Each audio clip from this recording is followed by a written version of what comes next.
وترو نخل الزلوات نوس فرسة وعنا تفكر حركتها مدنعي أهلنا تموت شمله بيت قلعي والدم بسنبلاي وبلا فانوس مخازن عطناي ترمع العزبانة صدنا قنبلة قايم وزب حمري عيني مسألة قنبلة فانوسة بالكامور بدم تباس كيدانا داقم نحدثلو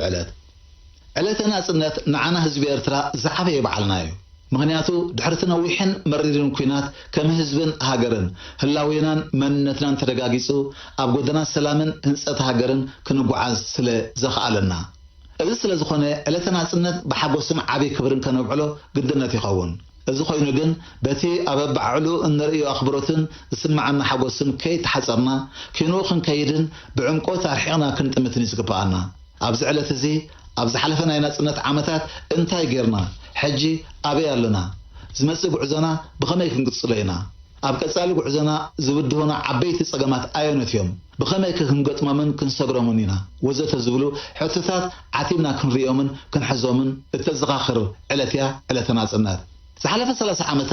اتجزيكو حصير انتقونه نتي بغوينات استدهاكه قطبنا احويو ناب معبل قطباو زسغاغرنا اب كل كرنعات هاجرنا دما وحسنت زلو محبراوي اغلغوتات كنزرغح زخالنان حفشاو مازن لمعاتن بوليساتن تلمنا سرحنا له عامتاتيو بمسرات زي مرح حنصصت زي اب حرشا حرستت المحجازن مسناو حرشان متتاون اب اندستري افريتت كلات مدنفعن افراينتن كمبالن محنقو مرخبيتات نمقلال سلوط مغعازيا املا هاجر متتاو حدش تصرياتات مهناصن استبلاشو مصغانن مسفحفح مدربدانتن አሉታዊ ከባቢያዊ ሳዕብናትን ንምክልኻል ፖሊስታት ምንጻርን አድለይ ስጉምታት ሙሳድን ወዘተ ዝተኻይድ ስርሓት ከም ኣብነታት ምስንወስድ ምስድርትነት ዓቅምና አዛሚትካ ኣብ ናይ መጻኢ ጉዕዞና መበገስን መሰረትን ክኾኑ ዝኽእሉ ዓበይቲ ምዕባላታት ተራእዮም እዮም ኣብ ማሕበራዊ ኣገልግሎታት ውን ብፍላይ ኣብ ትርስዕ ገጠራትን ከባቢታትን ኣብያተ ትምህርትን ትካላት ጥዕናን ተመስሪቶም ኣለዉ ካልእ ከም ኣገዳሲ ምዕባለ ዝርአ መንእሰያት ንምቕያርን ኣብ መደባት ዳግመ ህንፃ ክሳተፉ ዘኽእልን መደብ ሃገራዊ ኣገልግሎት መቕጻልን እዩ ስለዚ እዚ ኣብ ውሽጢ ዝሓለፈ ዓመታት ዝተሰርሐ ስራሓት ብኣጠቓላሊ ክግምገም ከሎ ተስፋ ዝህብን ዘተባብዐን እዩ እዚ ማለት ግን ብዝፈጸምናዮ ክንዛና ይግባአን ምክንያቱ ገና ዓበይቲ ብድሆታት ኣለውና ንነዊሕ ዘበን ዝዓነወ ቁጠባናን ንሱ ዝፈጠረ ማሕበራዊ ምዝንባልን ንምዕራዩ ሕጅውን ከቢድ ጻዕርን ስራሕን ዝሓተና እዩ ምስ ኩሉ እዚ ዓበይቲ ሽግራትን ብድሆታትን ውን ኣብ ዓለም ዘየናሕሲ ውድድር ኣብ ዘለወሉ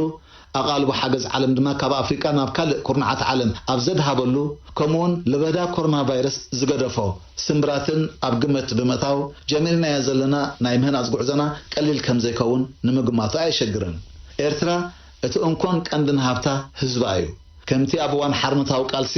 ኣብ ውሽጣዊ ዓቕምና ብምርኳስ ናጽነትና ዘረጋገጽና ሕጂውን ብቐንዱ ኣብ ውሽጣዊ ዓቕምና ብምርኳስን ብምትእምማንን ነዞም ዝተጠቕሱ ሽግራትን ብድሆታትን ሰጊርና ኤርትራ ብቁጠባ ዝበልጸገት ሰላምን ረሃዋን ሰፈና ዲሞክራሲያዊ ባህልን ያታን ዝተሰና ግዛት ሕግዝ ነገሳ ምእንቲ ክትከውን በአጋጣሚ በዓል ናጽነት ኪዳንና ዳግም እንሕድሰሉን ወትሩ نخل دلوات بمبال انزمرلون علتونيو مع خبركن زخبركن تخاتلت مدبات ناتنت دمص حفاش إيرترا ندمقت بعد ناتنت كاب داروتم مدبات حاده مسمع باله مقعازي هاجرنا نستأساسر مدبينا نامخم نمبالو تقريبنا زلنا حجون هيابنا وترو نخل دلوات نكون زبليو سناي ميكتال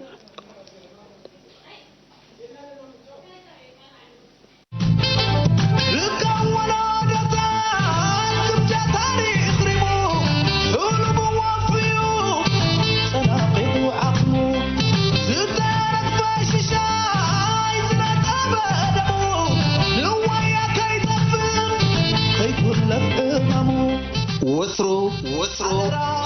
نخل الزلوات عركة مازناي كتلوت وربري حزاتي وربري تقباتي وربري أبدا تنبع الواري كورة سمعتنا ኣብዚ ሓለፈ ቀዳማይ ክፋል መደብና ንሚኒስትር መጓዓዝያን መራኸቢታትን ሓፈሻዊ ንጥፈታቱ ኣብ ውሽጢ 30 ናይ ናጽነት ዓመታት ዝብል ተኸታቲልና ነርና። ኣብኡ ድማ ንመራኸቢታት ኣተኪርና ምስ ሚኒስተር ተስፋ ስላሴ ብርሃነ ንዝገበርናዮ ቃለ መሕትት ኣቕሪብናልኩም ምንባርና ዝከር እዩ። ንሎሚ ድማ ካልኣይ ክፋሉ ኣብ ጉዳይ መጓዓዝያ ክነተኩር ኢና። ሰናይ ምክትታል። ሰላም ተንባቦልና ክኸይር ጆንሰን ባሕሪ ካብ ዝናብ ክፈጥር ጽሩይ ወርቂ ኸመይ ክመሲ ንስላቅ ንበር ተሓድር መጓዓዝያ ማለት ነቲ ብደቂ ሰባት ዝትግበር ካብ ሓደ ቦታ ናብ ካልእ ቦታ ናይ ምንቅስቓስ መስርሕ ዘቀላጥፍ ዘቃልል ናይ መሬት ናይ ማይን ኣየርን መሳለጥያ እዩ። መጓዓዝያ ሓደ ካብቶም መሰረታት ምዕባለ ናይ ሓንቲ ሃገር ከም ምዃኑ መጠን ልዑል ቆላሕታ ተዋሂቦ ክስራሓሉ ይረአ። ኣብ ሃገርና ኤርትራ እውን እዚ ጽላት እዚ ልዕሊ ዝኾነ ክስራሓሉ ጸኒሑ ኣሎ። መጓዓዝያ ምድሪ ሃገርና ድሕሪ ናጽነት ብተዓጻጻፊ ቁፅሪ ከም ዝበረኸን ስሉጥነትን ምቹእነትን እውን ምጽኡ ናብ ዝሓሸ ደረጃ ከም ዝደየበን ካብ ዓይን ሓቂ ዝኽወል ኣይኮነን። ብጠቕላላ ልዕሊ 500 ኣውቶቡስ ናይ ሓራት ክህልዋ እንከለዋ ናይ ግሊ ድማ ልዕሊ 1,000 ይበጽሓ። እዚ ቅድሚ ናጽነትን ድሕሪ ናጽነትን ኣወዳዲርካ ክርአ እንከሎ ናይ 500 ሚእታዊት ዕቤት ኣርእዩ ይርከብ። መንግስቲ ናብ ርሑቕ ዝርከባ ዓድታት ፍሉይ ቆላሕታ ብምሃቡን ሓራት ዘይተኣትዎ ቦታ ንከይህሉ ጻዕሮ ቀፂሉ እዩ። ሓራት ናብዚ ዓዲ ዝተኣቱላ እቲ መንግስቲ ኣብ ርሑቕ ገጠር ዝገብሮ ዘሎ ጠመተ በብግዚኡ ክገብሮ ዝጸንሐ ቀሊል ኣይኮነን። ሕጂ እውን መስመር የተኣታትወልና ኣሎ። እዚ ሎማዓንቲ መንግስቲ ዓብይ ጠመተ ሂቡ ኣብ ርሑቕ ገጠራት ማሕበራዊ ኣገልግሎት ዝህቦ ዘሎ መቐጸልታ ናቱ ኮይኑ ንኣብነት ሕክምና፣ መብራህቲ፣ ማይ፣ ቤት ትምህርቲ ክህበና ጸኒሑ ሎሙ ከዓ ኩባንያ መጓዓዝያ ሓራት ካብን ናብን ካብ ከረን ናብዚ ምምሕዳር ከባቢታት ነዚ 37 ኪሎ ሜትር ብ11 ናቕፋ ታሪፍ መስመር ከፊትልኩም ኣሎ። እራይ መንግስቲ ብዙሕ ወጻኢታት ታውፅኡ ብስማዊ ታሪፍ ብናጻ ታሪፍ ይህብና ቀጻልነት ክህልዋ እዛ ኣውቶቡስ እዚኣ ኣብዚ ዘለና ነበርቲ ምምሕዳራትን ከባቢ ዓድታትን ነዚ ጽርግያ ኩሉ ግዜ ሓንቲ መዓልቲ ኣትያ ኢልካ ሰቕምባል ዘይኮነ ንጎንጎ ጽርግያ ከምዚ ገጽና ንሕፀቦ ከማይ ጽርግያ ክንሪኦ ኣለና ንጎንጎ ብዘይሮ ብስማዊ ታሪፍ ይህብና ዘሎ እዚኣ ንብረትና እያ ንሓለዋ ይኹን ምክንኻና ኣብ ጉዕዛኣ ዘጋጥማ ይኹን ክንከባኸባ ክንክእል ኣለና ማለት እዛ ሓራት እዚኣ ናይ ውልቅያና ታርጋ ላ ዘይገበሩላ ሳያ ዝብል እምበር ንዓይና ውልቅ ብሕጂ ግን መንግስትና ንሕግዝ ዝወፅእ ስለ ዝኾነ ክንድላይና ረህዋና ፀገምና ሓረስና ጥንስና ኣብድላይና ሰዓት ኣብድላይና እዋን ክንቀሳቀስ ኣነ ንርሰይ እስኪ ወዲ 80 ዓመት የኮይነ ሕጂ ብፅቡቅ ምስ ሰበይ ይራኸብ እንቀሳቀስ ነይረ እዚኣ ካብቲ መፅእ ግን ክብሕ ካብቲ ምስ ሰበይ ይራኸብ ገለ ይራኸብ አንተ ምስ መፀት ምስ ሰበይ ክራኸብ የለ ሙሉእ ተሓጉሰ ሕጂ ክፍትሓልና ከምሲሉ ሕጉሳት ኮይና ክንነብርና ንብል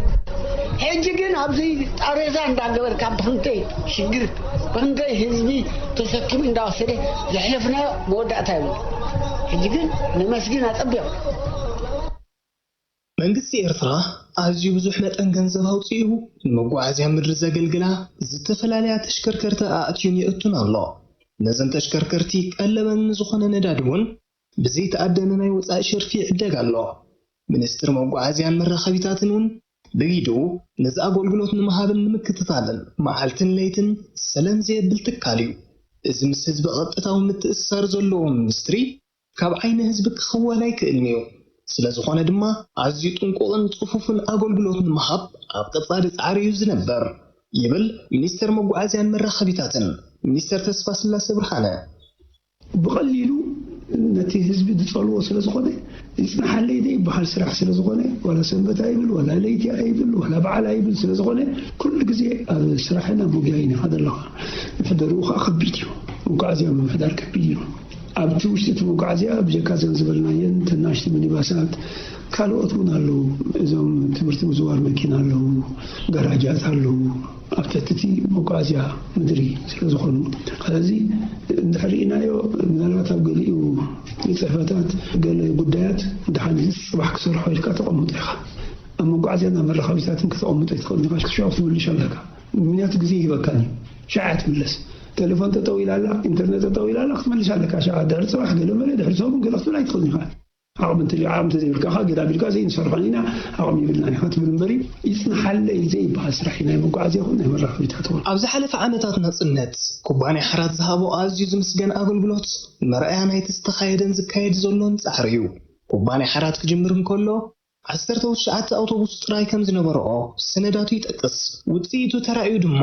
መንግስቲ ዝኣክል ባጀት ብምስላዕ ካብ ግዜ ናብ ግዜ ደረጃኡ ክብ ከም ዝብል ገይርዎ ኣሎ ኣብዚ ሓለፈ ዓመታት ናይ ናጽነት ናይ ሃገርና ዝለዓለ ኢድ ናይ መጓዓዝያ ሒዙ ይቕጽል ኣሎ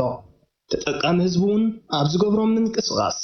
ናይ ሓራት መጓዓዝያ ኣገልግሎት ክመርጽ ይዝርአ እዚ ዘመልክቶ እንተሎ ማዕረኽንደይ ህዝቢ ኣብዚ ትካልን ኣገልግሎቱን እምነት ኣስሪጹሎ እዩ ሓላፊ ኩባንያ ሓራት ብርጋዴር ጀነራል ብርሃነ ፀሓየ ነዚ ብኸምዚ ስዕቢ ዝገልጾ እቲ ህዝቢ ስለምንታይ ንሓራት ይፈትወን ይሪኦ ከሎ ሓደ እቲ ናይ ገባር ግዜ ናይ ህዝቢ ዘሎ ናይ ሲቪል ማለት እየ ግዜ ዝወሰደ ዓይነ መቃየር የብልንን ናና ዋላ ይጉደለና ቴክኒክ ኣሎ ብዓቕሙ ጠጠው ዝብላ የብልና ማለት ኣይኮነን ንግዚኡ እንቅፋት ኣይጓንፋና ማለት ግን ሓያል ዝኾነ ናይ ቴክኒክ ሰባት ኣለውና ብምሁዞናታቶም ዝኾነ ይኹን ከም ዝፍታሕን ዘቃልሉን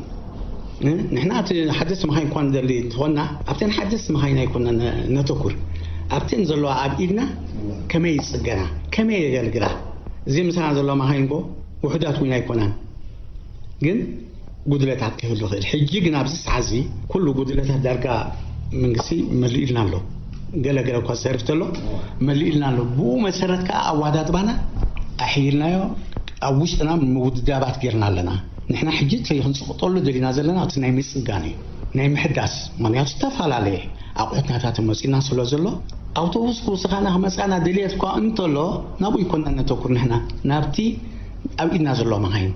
ኩሉ ግዜ ማኪና እኮ ድሕሪ ተፀጊና ኩሉ ግዜ ሓዳስ እያ መቃየር ንሕራባ ኩሉ ግዜ ሓዳስ እያ ሓፂን ድሕሪ ኣጎዲልዋ ሓፂና ከተምፃላ ዘለካ ማለት እዩ ድሕሪ ፍልትሮ ሲና ሓድሽ ፍልትሮ ንሕዘ ጌርካ ወይ ፖምፓ ድሕሪ ጌርካላ ትሕዳስ እያ ዘላ ማኪና እዚኣ ስለዚ እተን ኣብ ኢድና ዘለዋ ስጋዕ ክንደይ የድምዓ ኣብ ስራሕ ኩሉ ኣብ ግምት ኣትዩ ኣዋዳድባና ምሱ ዝኸይድ እምበር እተን ጠጠው ኢለን ዘለዋ ኢና ኣብ ምሕዳስ ንድብ ዘለና ሕጂ ኩባንያ ሓራት ካብ ልሙድ ናይ መጓዓዝያ መስመር ወፃኢ እውን ኣብ ማሕበራዊ ጉዳያት ህዝቢ ኣትዩ ኣገልግሎት ክህብ ካብ ዝጅምር ሓፂር ኣይገበረን እዚ ድማ ንህዝቢ ካብ ግዳይ ናይ ዝተፈላለዩ መጓዓዝያ ፀገማት ካብ ምዃን ኣድሒንዎ ይርከብ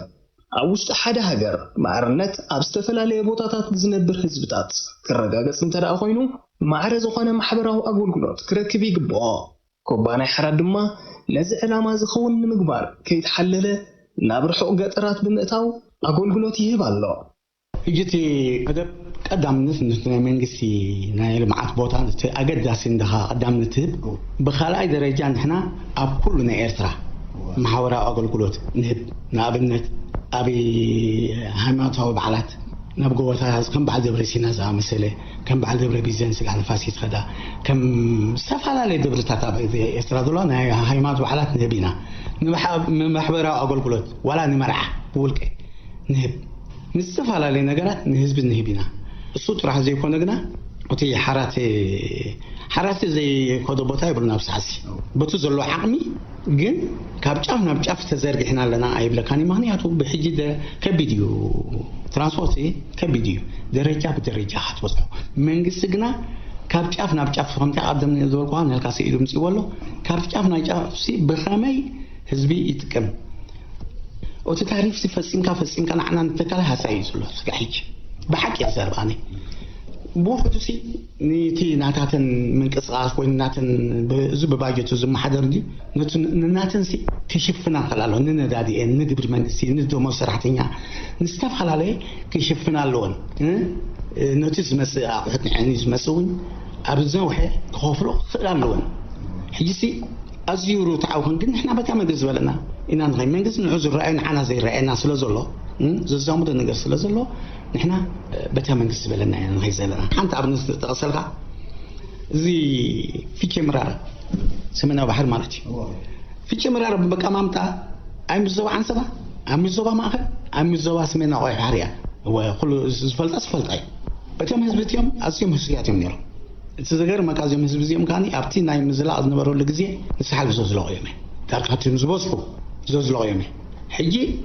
نابو بخندي يخفلوا نيرو ناقلي بخندي يخفلوا نيرو ني والكسب سقع 300 يخفلوا نيرو ندحان تخيشا وسيوم قاع 600 بلوم نيرو نحنا بتروح مبالح اسرنا غفات رح نغفل رأي موسمين ندري انت في اللي سلازي حزبي اني حارات كمرسن ناقدني بتنقى بطو عنتو يكرس الكاسناهو باقا باباتن تكنيك اي فلاي ونيم ده حال سب كم دليت اي قويني تمهارتين بفلاي اي قويني بمقصات وي لها اصبل نالكا معك مقصار له ما وشتي ني دليت يوم غنزم نحرقيبهم ما يدسوني ياخذوا زبوان فاي غوان فما ناقل زبال انا لهم يكون بتحلم بعقلي جنكم صدفك نقدمها كبلي حدا خافتي حيال نتبي نايز منقستي عبس مراز ذهب سرح يسرحني عب قطرات عبحو قطرات ذهب سرح يسرح حجتي ترينا يوتي مقرحنا موقعزيا ابتن عدتات ببزح مسمرات كريا خلنا مستصعق السب تاساسيرو زخيد مسمرات ينامنت ابعن 30 مسمر له اب سمين قيح بحري 28 مسمر له افغاش باركا 83 له اب دبوب كاس 33 مسمر له حجزي تي قطر سات كريا خلها نتي صعق حزبن بغعز حزبن اب جمزأتوي يوتي مقرح سلازي دارغا مولي ارتراسي تن اوتوبوس زلوا ناي غلخنا ناي حالات يخدو ياتو يعني اتم مقرح كاني ناي بحقي مقدن تلي خنات وسد زلنا تمقاري حلو بمطونو يخاتون تا حنتي حتو دمصت امونغو طلبن قربن ناي مقعزياس كما يلو تبل انديا سب ندعبه ولاد توليدو ندعبه اند خيت كوين مقعزيا طلب اندادلي تخيت ودي 3 عامات من البات ودي 5 عام مسدي حقوق ودي 15 عام سكودا ግን مقعز يدلي حجي مسموساخ قطر سب طلب مقعز يا حبي نتطلب نحنا عمالينا لنا إلا خنزارة بين خلينا بزح يسترفنا نتصرح لنا بس منقستي بقصالي اوتوبوسات يمصالو بقصالي عبيتي تشكركرت مكاين يمصالو كمصقا خوصلي كم تقصل نفلطينا ግን كله بحد اوان زغبر ايكونن ناي باجت حتون يمص ስለዝኾነ አፍቲ ጉዳይ ስለዚህ አሞንጎ ጠለብን ቀረብን ጋጋሎ ነቲ ጠለብ ናይ በሙሉ ህዝቢ ንምልሰሉ ለና አጋቢ አይንብልኒና በመጠኑ ግን ተማሓይሽና ብዙሕ እቶ ዘይሕለም ዘይሕሰብ ዝነበረ عدتات نقتلنا سلازي نزغا غزي نمصبابو بدغفنا منغستي يسرح له نابز غباب مستنقصاصنا ازي شغور حزبي زتبدل حزبي خاصوصاس غا ميتي كفيلي مصخن زنبره ترانسبورت زباله يبلون بناي صحنت بتحتن انثرن غيريو زمالالس كساميت نقفا يخفل نيرو لذي ابزي خمزلو مستحاله مستحضرنا تحبريتا مساونا نابزي امصينا نزوم محضر تخبابي مستوكسنا اتسئم حرف افسئل مساونا منقد رئينا وصوت فتح زلي حزب مخانو مسكايد سراح بمزررات توساني نوصل دخيلنا مالتي بحصل زباله لازم مسل منغستي بدغوما بسماو تعريف عنتون غليص انره بدولار امتي بتي كمتي تكال سورها كمتي دهالكو حيال سراح إزرا بارب زول عقم سب إتي حزبنا جنت ناي مجلس بحالا أنا خمس جبري دايم بال بحال سلا زلوا تزي كوينو زب زلوا حيال قلبتي زفسس تناي تتكال ناي تمنجستو بوليسي بدولار أنتها حزب خروج سلا زلوا بسماو تعريف بتي دقوما يزخيد كم تسترها سكالم مخاعات خالم أتاو مجبرجن كلنا خمن فلتو حارات سماو أقول قلتي يزخيد بزيرو تعريف زارولينا زغون القطاميتات جن منجستي نزهزوزي زيد عبيو بمتكل نتي حزب خروج اللي سلازمصو كمتي دسورها كمتي زهالكو قاب ساعه 4 تسيو ملو معلت بهالكي زوعل لابزول حيال عقمي سبي دلنا بتكنيك مدا يكون بزغون عقمي اغولن صفوفن عقمي دلنا جن كمتي نسورها اتاوي بخمزولكم بسماو تعريف سلازغدا زل مكان زين إذا نحنا أتاوت نحنا عقبت حزبي مسجان حزب مقلقال سلازخونه إتقند أتاونا منشنا أصيلنا عنا عن سلازي كم تدسرها أبكالم بس حالم مبلات أتاوجن زيرو تعريف سلازخونه كم تزقول قلوا كم تزهالكوا تعريف هيك فلانة ኩባንያ ሓራት ክበሃል ከሎ መሰረቱ መትኒ ናይቲ ህዝቢ ማለት እዩ ካብ ናብ ተፈላለየ ቦታታት ኣብ ሙሉእ ዞባታት ክንቀሳቀሳ ከለዋ ንኣብነት ንምጥቃስ ክሳብ ኣዶብሓ ማይ ህመት ተፈቲኒ እዩ ኣብ ዝተፈላለዩ ዞባታት ዝረሓቐን ዝቐረበን እንቀሳቀሳ እየን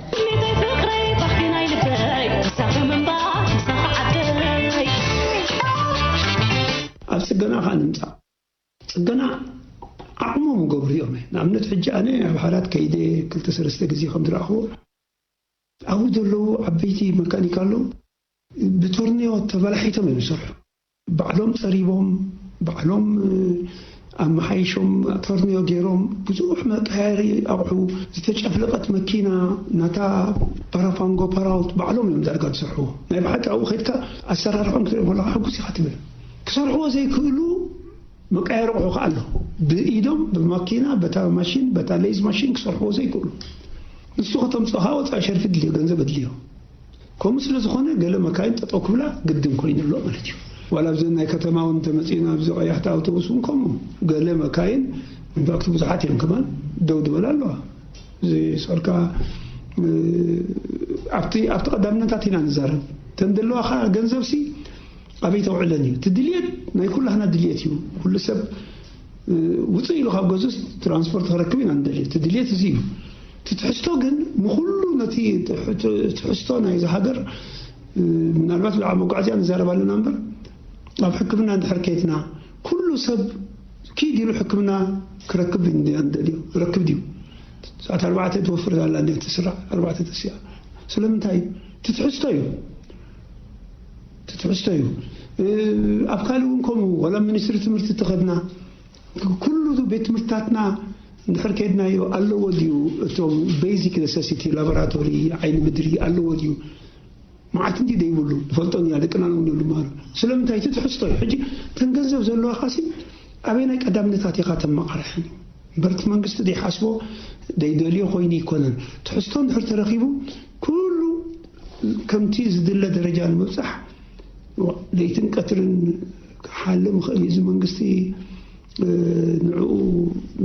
ጥራይ ዝሰርሕ ካልእ ስራሕ ኮ ይብሉ ንኣየናይ ንግበሪ ኣየናይ ንስራሕ ወላ ብሪቴል ስንምፃእ ኣሎ ሪቴል ካብ ዘለዎ ንላዕሊ ካልእ ክገብር ኣይግብኦን ይግብኦ ኮዩ ኣነስ ሎም መዓልቲ ብሮድባንድ ክእቱም ደለኹ ሎም መዓልቲ ኣይሲቲ ክእቱም ደለኹ ግን እሱውን ናቱ ቀዳምነታት ኣለዎ ምስ ደለካ ትሕዝቶ ምስ ደለካ ቴክኖሎጂ ከተዳልዎ ዘለካ ስለምንታይ ብሮድባንድ ይኣቱ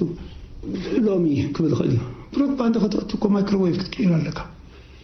ማይክሮዌቭ ክትቅይር ተኾንካ ከዓኒ መዓት ወፃኢ ዘለካ ቀሊል ኣይኮነን 30 ሚልዮን ማይክሮዌቭ ክተውፅእ ኣለካ ድሕሪኡ ከዓ ነቲ ካልእ ስዊችስ ነቲ ናይ ብሮድባንድ ከተውፅእ ሕጂ